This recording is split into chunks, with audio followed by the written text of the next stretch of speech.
শীতের আমেজে সবারই প্রিয়। সারা বছরই এই সবজি খোঁজেন বাঙালি। স্বাদেও যেমন উপকারিতাও তো রয়েছে। ফুলকপি পুষ্টিগুণে ভরপুর। অনেক উপাদান থাকে এতে, যেমন fibre, vitamin C, vitamin K এবং কোলিন।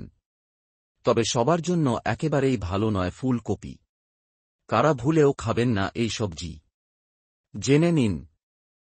ওয়াশিংটনের ডায়েটিশিয়ান, ক্যান্সার এবং পুষ্টি বিশেষজ্ঞ এবং সুগার ডোজের লেখক নিকোল অ্যান্ড্রুজ বলেছেন, ফাইবার ঠাসা থাকে ফুলকপিতে। অন্যান্য উপকারিতার পাশাপাশি বড় ভূমিকা নেয় ফুলকপি অন্ত্রের স্বাস্থ্যকর মাইক্রোবায়োম তৈরি করতে, যা হজম, পুষ্টি শোষণ এবং রোগ প্রতিরোধ ক্ষমতার জন্য গুরুত্বপূর্ণ। টাইপ 2 ডায়াবেটিস প্রতিরোধেও দারুণ কার্যকরী এই সবজি। শুধু তাই নয়, গবেষণা বলছে ক্যান্সার প্রতিরোধেও ভূমিকা রাখে ফুলকপি। ফুলকপিতে সালফোরাফেন এবং গ্লুকোসিনোলেটের মতো যৌগ রয়েছে। এই যৌগগুলি শরীরের ডিটক্সিফিকেশন প্রক্রিয়ায় সাহায্য করে, ক্যান্সার কোষগুলির বৃদ্ধিকে বাধা দেয় এবং এমনকি ক্যান্সার কোষগুলিতে অ্যাপোপোসিস বা কোষের মৃত্যুকে প্ররোচিত করে, এমনটাই জানান অ্যান্ড্রুস। তবে অনেকের জন্যই কিছু অবাঞ্ছিত পার্শ্ব প্রতিক্রিয়া সৃষ্টি করতে পারে এই ফুলকপি। প্রথমত, গ্যাসমলে ভোগেন যারা, ফুলকপি তাঁদের এড়িয়ে চলাই উচিত।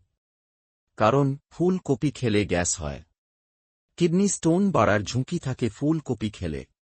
কারণ এতে অক্সালেট থাকে। এটি এমন যৌগ যা কিডনিতে পাথর গঠন করতে পারে। অ্যান্ড্রুজ বলেছেন, যদি কিডনির সমস্যা থাকে, ফুলকপি না খাওয়াই ভালো। অ্যালার্জি থাকে অনেকের ফুলকপি জাতীয় খাবারে, তাঁদেরও এড়িয়ে চলা উচিত। তবে কোন রোগ থাকলে একেবারেই ফুলকপি খাবেন না? চিকিৎসকের মতে সেটা হল থাইরয়েড। T3 এবং T4 হরমোনের মাত্রাকে প্রভাবিত করতে পারে, তাই থাইরয়েডে ভুগছেন এমন ব্যক্তিদের ফুলকপি খাওয়া উচিত নয়। ফুলকপিতে প্রচুর ভিটামিন কে আছে, তাই ব্লাড থিনিংয়ের ওষুধ খেলে ফুলকপি ডায়েটে রাখবেন না।